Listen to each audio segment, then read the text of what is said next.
भागलपुर में नव वर्ष के आगाज के साथ कोरोना के अंत की शुरुआत हो चुकी है। दरअसल सीरम इंस्टीट्यूट में तैयार किए गए कोरोना वैक्सीन कोविशील्ड के टीके को मंजूरी मिल चुकी है। भागलपुर में इसी महीने वैक्सीन आपूर्ति की संभावना है। इसको लेकर तैयारियां युद्ध स्तर से जारी है। वैक्सीन के रखरखाव के लिए फ्रीजर की आपूर्ति हो चुकी है। फ्रीजर को सदर अस्पताल में रखा गया है। वैक्सीन को लेकर जवाहरलाल नेहरू मेडिकल कॉलेज अस्पताल में ड्राई रन शुरू हो चुका है। पहले चरण में जिले में 11,204 स्वास्थ्य कर्मियों को टीके लगाए जाएंगे। इनमें से सरकारी कर्मचारी 9,875 और निजी अस्पतालों के कर्मचारियों की संख्या 1,329 है। दूसरे चरण में आंगनबाड़ी सेविका, आशा कार्यकर्ता व 50 वर्ष से अधिक उम्र के बुजुर्गों को वैक्सीन दी जाएगी। आंगनबाड़ी और आशा कार्यकर्ताओं की संख्या करीब 5,000 से अधिक बताई जा रही है। वहीं बीमार लोगों को भी वैक्सीन पहले दी जाएगी। इसको लेकर जिले में 145 स्वास्थ्य कर्मियों को कोरोना वैक्सीन का टीका लोगों को देने के लिए प्रशिक्षण दिया गया है। वहीं इस बाबत JLNM-CH के कोरोना वार्ड के नोडल अधिकारी डॉक्टर हिमशंकर शर्मा ने बताया कि वैक्सीन को लेकर सारी तैयारियां पूरी कर ली गई है।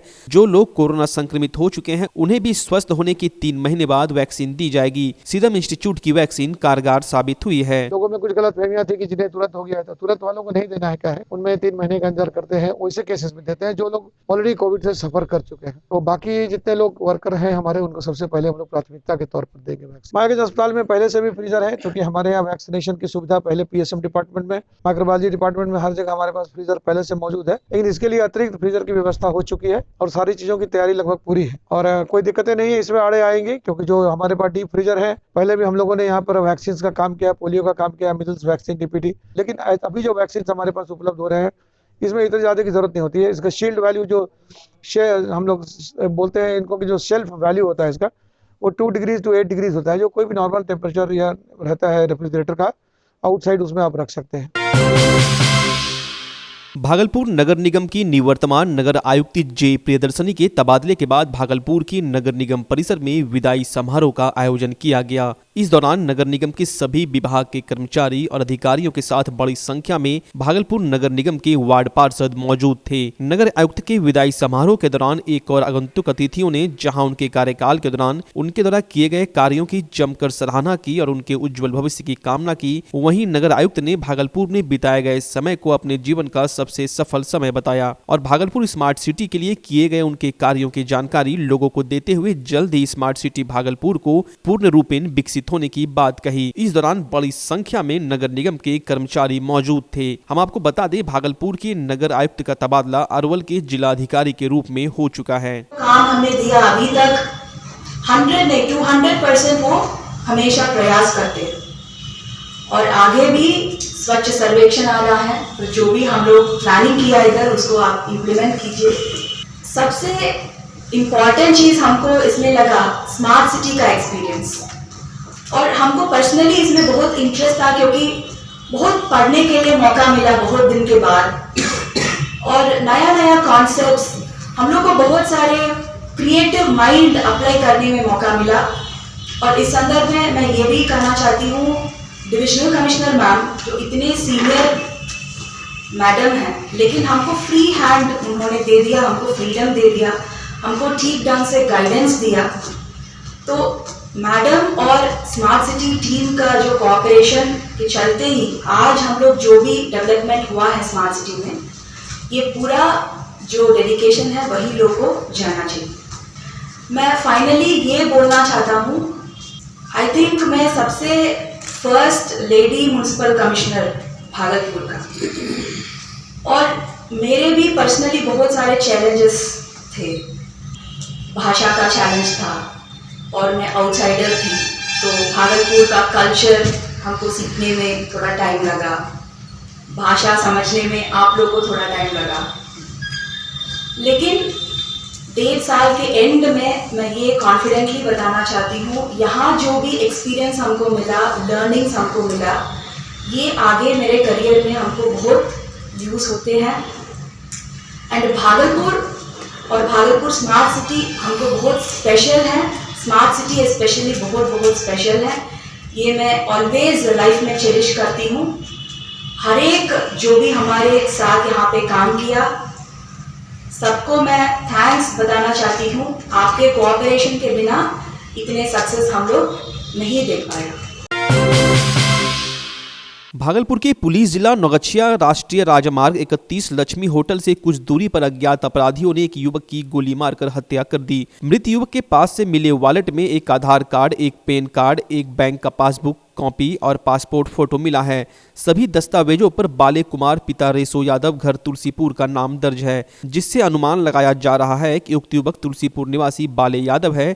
नौगछिया पुलिस ने तुलसीपुर गांव के लोगों से देर रात संपर्क कर युवक के परिजनों के बारे में पता लगाने का प्रयास किया, लेकिन तुलसीपुर से कुछ खास जानकारी नहीं मिल पाई। कुछ लोगों ने पुलिस को जानकारी दी है कि युवक इस्माइलपुर थाना क्षेत्र के पुलकिया गांव स्थित अपने ससुराल में ही रहता था। देर रात से पुलिस युवक के परिजनों को घटना की जानकारी देने का प्रयास कर रही थी। युवक के गाल पर एक गोली मारी गई है। नौगछिया राष्ट्रीय राजमार्ग पर रहने वाले कुछ लोगों ने बताया कि घटना राष्ट्रीय राजमार्ग पर ही हुई थी, लेकिन अपराधियों ने काफी कम समय में घटना को अंजाम दिया, जिसके कारण वे लोग अपराधियों को नहीं देख पाए। गोली की आवाज लगने पर जब वे लोग नजदीक गए तो देखा कि स्थल पर युवक का शव पड़ा हुआ है। स्थानीय लोगों की सूचना पर पहुंची नौगछिया पुलिस ने शव को अपने कब्जे में लेकर नौगछिया अनुमंडल अस्पताल भेज दिया। जी, इसके साथ मेरा एक भाई था, वो भाग के घर चला गया है कल सुबह में। इसको सर जब गोली चलाया तो वो भाग गया। कहाँ पे गोली चलाया है? घटना कहाँ पे हुआ?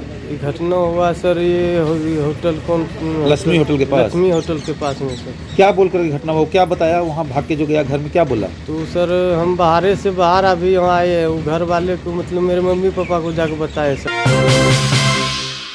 सुल्तानगंज भागलपुर मुख्य मार्ग के तिलकपुर गांव के समीप NH80 पर अहले सुबह अपराधियों ने एक पिकअप वैन चालक की सिर में गोली मार दी। उक्त व्यक्ति की पहचान अकबरनगर थाना क्षेत्र के रहने वाले स्वर्गीय रामनारायण शाह के 45 वर्षीय पुत्र प्रमोद शाह के रूप में हुई है। घटना के बारे में बताया जा रहा है कि आपसी रंजिश में अपराधियों ने घटना को अंजाम दिया है। घटना की सूचना मिलते ही आनन फानन में परिजन घटनास्थल पर पहुंचे और इलाज के लिए भागलपुर लेकर चले गए, जहाँ चिकित्सकों ने प्राथमिक उपचार के बाद बेहतर इलाज के लिए पटना रेफर कर दिया। घटना की सूचना मिलते ही सुल्तानगंज थाना पुलिस घटनास्थल पर पहुंची और घटनास्थल से एक खाली खोखा बरामद किया और गाड़ी को अपने कब्जे में लेकर अपराधी की धरपकड़ के लिए छापेमारी कर रही है। कहाँ लगा था गोली? यहाँ पे सर पीछे में। हाँ, और यहाँ पे कटा हुआ था। कितने बजे का ये घटना? लगभग 4 बजे। बिहार फूले अंबेडकर युवा मंच के बैनर तले राष्ट्रमाता सावित्रीबाई फूले की जयंती रविवार को अंबेडकर राजकीय कल्याण छात्रावास 2 में मनाया गया।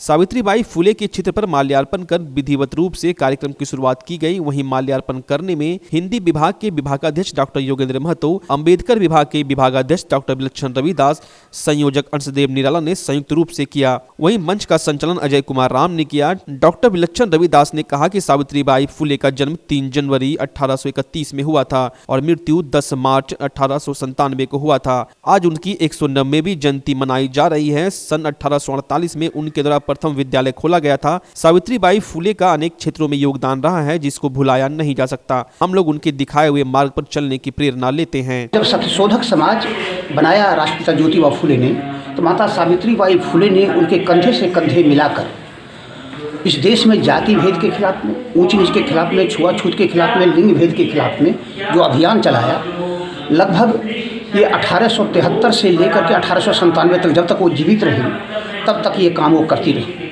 आश्चर्य यह होगा कि 1870 से लेकर 1890 के बीच में जितने अकाल पड़े, उसमें उस दुर्भिक्ष काल में, अकाल की परिस्थिति में इन्होंने भूख मर रहे लोगों के बीच में खाना दिया, पानी दिया और उनको वस्त्र दिया।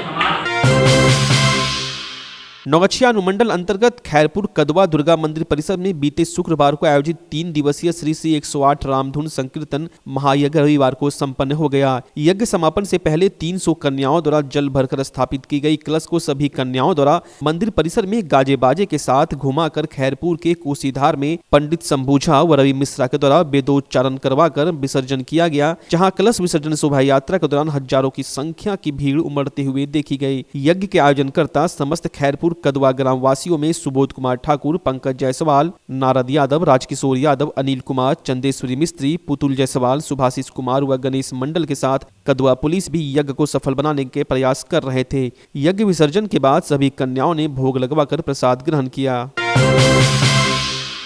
आपके भागलपुर में पूरी भव्यता के साथ महिलाओं के लिए पहली बार भव्य रेंज और ब्रांडेड आइटम का संसार भाव्या।